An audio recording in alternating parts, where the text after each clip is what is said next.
Bismillahirrahmanirrahim. Assalamualaikum warahmatullahi wabarakatuh. Nama saya Denny Triantoro, penata layanan operasional pada Dinas Perdagangan dan Perindustrian Kabupaten Cirebon. Saya akan mempresentasikan laporan orientasi P3K yang telah saya buat dengan judul Rencana Aksi Optimalisasi Pengelolaan Usulan Rencana Kebutuhan Barang Milik Daerah menggunakan aplikasi berbasis web pada bidang sarana dan pelaku distribusi. Dasar hukum pelaksanaan orientasi P3K adalah 1. Undang-Undang Nomor 20 Tahun 2023 tentang Aparatur Sipil Negara. 2. Peraturan Pemerintah Nomor 49 Tahun 2018 tentang Manajemen P3K. 3. Peraturan Lembaga Administrasi Negara Nomor 15 Tahun 2020 tentang pengembangan kompetensi P3K.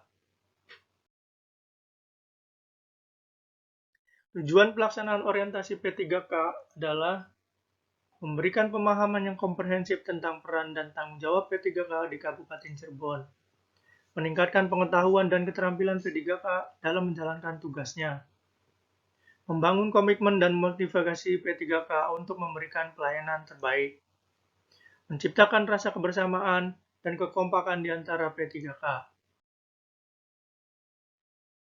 Visi misi Kabupaten Cirebon. Visi yaitu Cirebon Beriman, terwujudnya masyarakat Kabupaten Cirebon yang bersih, inovatif, maju, agamis, dan aman. Misi mewujudkan tata kelola pemerintahan yang bersih dan potensial, ciptakan ekosistem yang inovatif, bangun masyarakat yang maju dan modern, perkuat toleransi beragama, dan ciptakan lingkungan yang aman dan nyaman. Berdasarkan Surat Edaran Sekretaris Daerah Nomor 000.3.2.2/BKAD tanggal 18 Mei 2026 diperlukan penyusunan rencana kebutuhan barang milik daerah atau RKBMD yang disusun secara tertib, terukur, dan tepat waktu. Berdasarkan Surat Edaran Sekretaris Daerah tersebut didapat kondisi ideal, yaitu 1.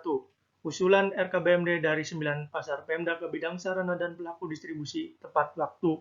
Agar tepat waktu, yaitu dengan memanfaatkan teknologi informasi yang memudahkan proses usulan, rekapitulasi, monitoring, dan evaluasi. Dengan teknologi informasi, usulan RKBMD terintegrasi dan terdokumentasi dengan baik.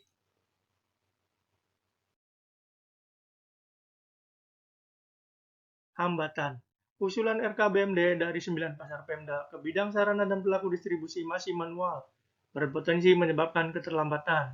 Yang kedua, belum memanfaatkan teknologi informasi sehingga proses usulan, rekapitulasi, monitoring, dan evaluasi RKBMD berpotensi terkendala. Yang ketiga, usulan RKBMD belum terintegrasi dan terdokumentasi dengan baik, berpotensi kehilangan data. Gagasan dan inovasi. Berdasarkan beberapa hambatan tersebut, saya mempunyai gagasan yaitu membuat POM usulan rencana kebutuhan barang milik daerah berbasis web yang mempermudah dan mempercepat waktu penyampaian usulan RKBMD dari 9 pasar Pemda ke bidang sarana dan pelaku distribusi. Data yang masuk akan terekam secara otomatis dan terintegrasi sehingga memudahkan proses rekapitulasi, monitoring, evaluasi, dan pelaporan yang dapat dijadikan sebagai dasar perencanaan yang baik, tepat waktu, dan sesuai dengan kebutuhan. Gagasan perlu dianalisis menggunakan analisis SMART, yaitu specific, measurable, achievable, relevant, dan time-bound, agar mengetahui apakah gagasan inovasi dapat dijalankan dengan baik atau tidak. Spesifik, yaitu membuat POM usulan RKBMD berbasis web. Measurable, usulan RKBMD lebih cepat, transparan, dan akuntabel. Achievable, menggunakan pegawai dan aplikasi berbasis web yang tersedia. Relevan, menjawab masalah isu, mendukung perencanaan yang baik. Time-bound, dilaksanakan 2 bulan awal dan dilanjutkan implementasi dan evaluasi sampai dengan tahun 2027. Bulan pertama, yaitu fase persiapan. Kegiatan 1. Koordinasi dengan atasan atau mentor. Tujuan, memperoleh dukungan dan persetujuan mentor sebagai dasar pelaksanaan rencana aksi. Indikator keberhasilan, ide, dan gagasan rencana aksi disetujui. Kegiatan 2. Menyusun desain, proses, dan alur. Tujuan, mengidentifikasi tahapan, peran, serta tanggung jawab setiap pihak yang terlibat dalam proses kerja. Indikator keberhasilan, draft proses dan alur optimalisasi tersusun. Kegiatan 3. Identifikasi variabel yang diperlukan. Tujuan, menetapkan variabel dan data apa saja yang dibutuhkan dalam optimalisasi usulan RKBMD.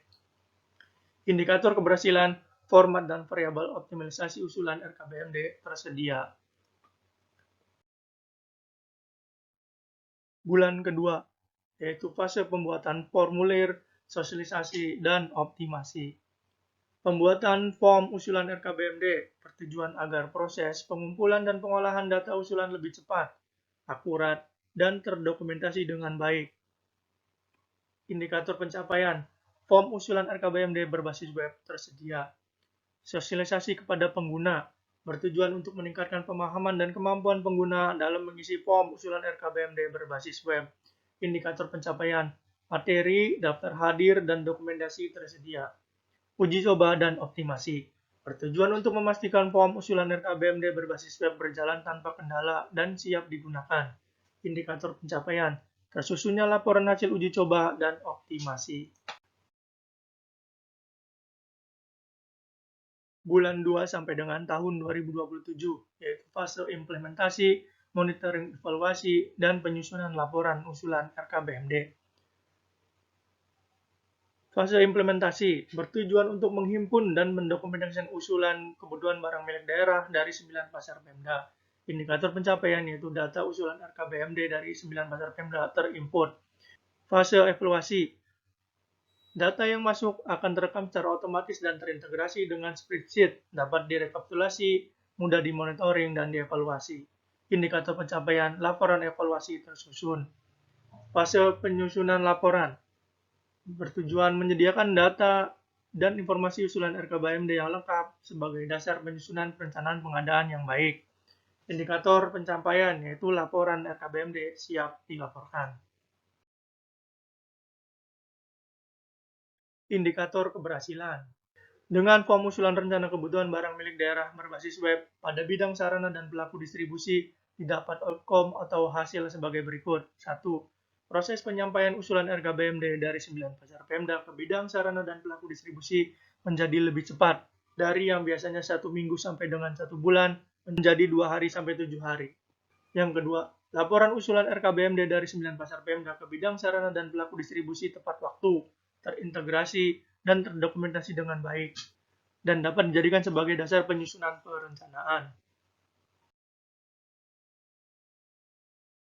Mitigasi dan risiko. Analisis risiko dan mitigasi disusun sebagai langkah antisipasi terhadap kemungkinan hambatan yang dapat mempengaruhi keberhasilan implementasi rencana aksi. Risiko yang pertama yaitu kurangnya pemahaman pengguna, tingkat risiko sedang, mitigasinya yaitu sosialisasi dan pendampingan teknis.